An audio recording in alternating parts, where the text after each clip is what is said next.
കഴിഞ്ഞിട്ട് പിന്നെ ഞാൻ ഉപ്പുമാവ് ഉണ്ടാക്കാൻ പോയി. അപ്പൊ ഞാൻ തലേദിവസം എഴുതി വെച്ചു ഇങ്ങനെ ഇഞ്ചി, സവാള, പച്ചമുളക് ചെറുതായിട്ട് അരിഞ്ഞു വെക്കണം.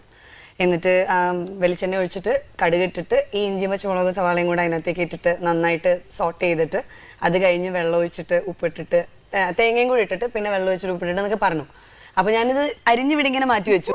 പാനിൽ വന്നിട്ട് ചീനിച്ചട്ടി വെച്ചു, എണ്ണ ഒഴിച്ചു, കടുക് ഇട്ടു, കരിവേപ്പില ഇട്ടു.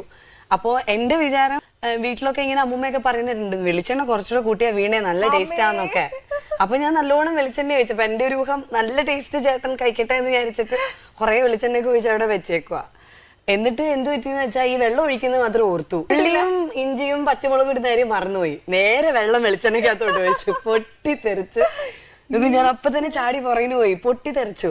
കുറച്ചു നേരം കഴിഞ്ഞ് നോക്കിയപ്പോ റൂഫിന്റെ പുറത്തൊക്കെ ഇങ്ങനെ കറിവേപ്പിലേക്ക് ഇങ്ങനെ തൂങ്ങി വീഴാറായിട്ട് ഇങ്ങനെ നിന്നിട്ട് നല്ല എക്സ്പീരിയൻസ്.